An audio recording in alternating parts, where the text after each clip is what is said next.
ओम शिवा जय माता दी। पुनः स्वागत है आप सभी का बहुत प्यारे से मेष राशि के जातक। प्यारे शनि बाबा जो कि मीन राशि में बैठे हुए हैं, अर्थात जो गोचर में जो कुंडली बन के आती है उसमें आपके द्वादश भाव में बैठे हुए हैं। 13 जुलाई 2025 को ये वक्री चाल इन्होंने धारण कर ली थी। वक्री चाल धारण करने के पश्चात बहुत सारे जातकों को बहुत अधिक लाभ भी पहुंचा था और बहुत सारे जातक ऐसे भी हो सकते हैं जिनका संघर्ष वाला समय जो है वो थोड़ा सा बढ़ भी गया था, यानी वो देरी में और अधिक देरी वाली बात जो है वो जो है सामने प्रकट होने लग गई थी। अब नवंबर का महीना है, इसमें 28 तारीख रहेगी। इसमें ये वक्री चाल में जो चलते आ रहे हैं ये 138 दिनों की जो यात्रा रही, इससे पूर्णतः मुक्त होकर पुनः जो है सामान्य चाल अर्थात मार्गी चाल में आ जाएंगे। अब बहुत सारे जातकों के लिए क्यों कहा जा रहा है बहुत के लिए बहुत अच्छा रहा, बहुत के लिए संघर्ष भी बढ़ गया, वो इसलिए क्योंकि स्कैनिंग विद्या यह स्पष्ट करती है कि जब शनि वक्री चाल को धारण करते हैं तो जहाँ जहाँ उनकी मुख्य दृष्टियाँ हैं अर्थात तीसरी, सातवीं और 10वीं, वहाँ वहाँ जो उनका तेज जो होना चाहिए था वह थोड़ा सा डाउन हो जाता है और एक नई दृष्टि आ जाती है पीछे भाव को देखने की, यानी द्वादश दृष्टि जो है वह प्रकट हो जाती है। अब पीछे द्वादश भाव है, स्वाभाविक है कि कुंभ राशि है, राहु वहाँ बैठे हुए हैं। तो राहु की जो प्रकृति है कि अचानक से जो है आपको बेनिफिट देना है।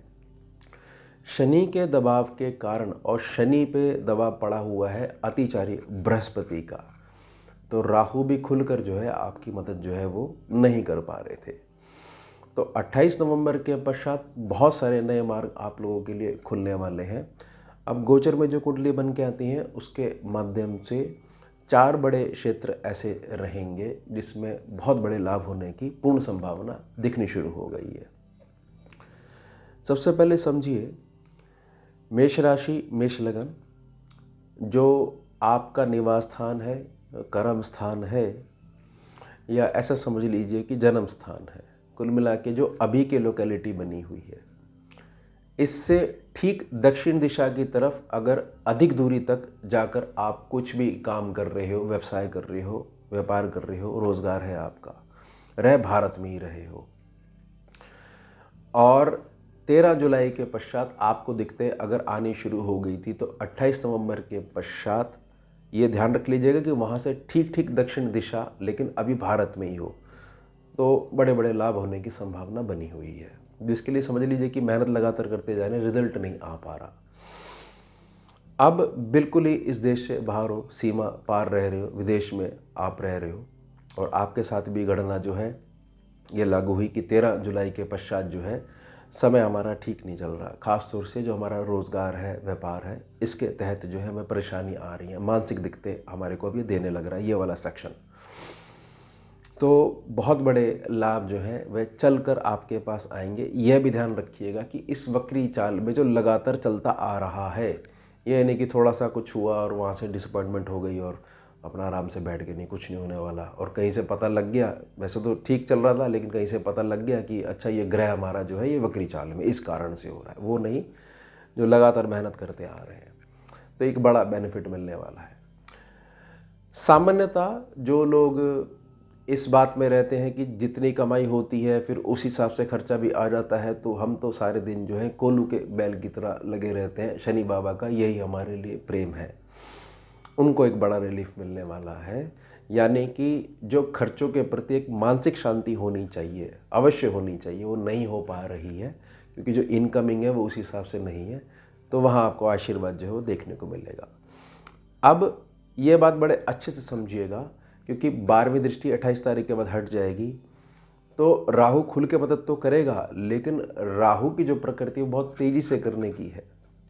प्रार्थना रहेगी, बहुत अधिक जो तीव्रता जो होती है, बहुत जल्दबाजी जो होती है, वह आपकी स्थिरता को भंग करने लग जाती है।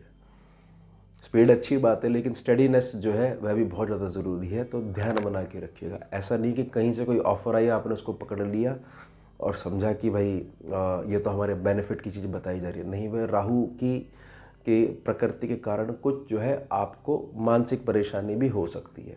बिगड़ेगा कुछ नहीं, इस बात का ध्यान बना के रखिएगा, लेकिन फिर भी थोड़ी सी सावधानी लेके चलिएगा। ये लेके चलिएगा अपने सर्व लाभ सेक्शन में।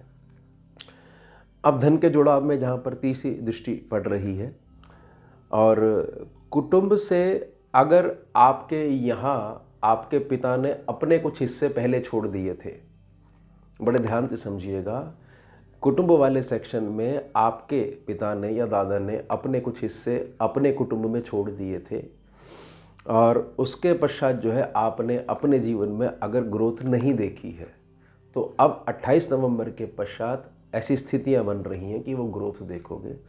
कुल मिला के जो है एक धनाढ़ जो स्वभाव जो बताया जाता है वह आपके साथ आशीर्वाद रूप में चलेगा। यानी धन का जो जोड़ने का जो स्थान है वहाँ पर शनि की न्यायिक दृष्टि जो है अब न्याय करेगी। उसके पश्चात देखिए, हर एक आदमी को ये चीज़ समझनी पड़ेगी कि किसी भी रूप में आप जब भी ग्रह गोचर को समझते हो तो कर्म के विधान से आप बाहर नहीं हो सकते। लेकिन ग्रहीय गोचर जो है जब आता है और जाता है तो बीच का जो समय होता है, आने जाने के बीच का समय, ये बहुत कुछ सिखाने का प्रयास भी करता है, जहाँ तक को केवल जो है वो लर्निंग प्रोसेस जो अपना जारी रखना चाहिए। अब जहाँ पर सातवीं दृष्टि पड़ रही है, यहाँ पर कन्या राशि आपकी पड़ती है, बुध बाबा का ये क्षेत्र है।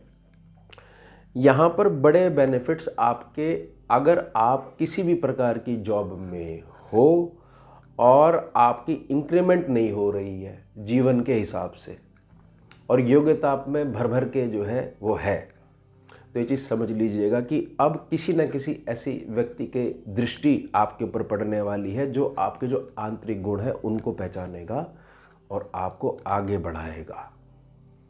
यह है शनि का एक प्रकार से जो धीरी जो चाल होती है, धीमी जो चाल होती है, उसमें वो सब चीज़ नोट करके रखते हैं और फिर पुनः मार्गी होते ही जो है वो न्याय करने लग जाते हैं। साथ ही साथ समझिएगा कि जब इतनी सारी बातचीत हो रही हैं तो जातक बड़ा उत्सुक रहता है कि भाई मेरा भाग्य जो है आने वाले समय में कैसा रहेगा। अब जो है ये पुनः मार्गी हो जाएंगे 28 तारीख को, 28 तारीख के बाद फिर कैसे का समय रहेगा मेरा। बड़े ध्यान से समझ लीजिएगा कि अब मेष राशि, मेष लगन का जातक जो है अपने कर्म क्षेत्र की नई ऊंचाइयों को छुएगा। यही उसका भाग्य अब समझा रहा है गोचर कुंडली के माध्यम से। अब यह चीज़ अगर आपकी लगन कुंडली में मजबूत स्थिति के साथ बैठी हुई है तो समझ लीजिएगा जो बात बताई जा रही है वो 100% लागू होगी। अदरवाइज गोचर का अलग एक व्यवहार हो जाएगा और लगन कुंडली का या डिवीजन चार्ट्स का एक अलग व्यवहार हो जाएगा। लेकिन ऐसा नहीं है कि गोचर का प्रभाव जो वो आपको छू ही नहीं पाएगा, असर जरूर डालेगा। कुल मिला के क्या कहा जा सकता है, 28 नवंबर के पश्चात, 28 नवंबर के पश्चात जो भी जातक घर से अपने बाहर है उसको मजबूती मिलेगी। जातक के यहाँ बहुत सारी चीज़ों में कॉम्प्रोमाइज़ करा गया है तो अब उस चीज़ में आशीर्वाद मिलेगा और धन जो है वह जुड़ेगा। और एक स्थिति है जो खर्चे की, कमाने की, उस स्थिति का जो मानसिक जो है संतुलन थोड़ा सा बिगड़ जाता है, मानसिक संघर्ष हो जाता है, उस स्थिति से जातक बाहर आएगा।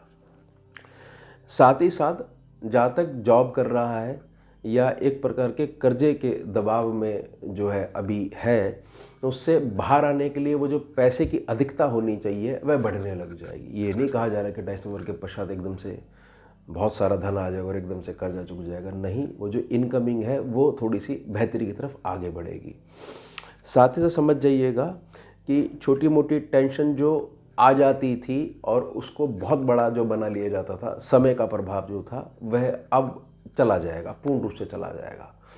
और भाग्य क्या दर्शा रहा है, भाग्य दर्शा रहा है कि मेरा जो कर्म क्षेत्र है वह कर्म क्षेत्र लगातार 28 तारीख के पश्चात जो है आने वाले समय लगातार ऊंचाइयां छुएगा।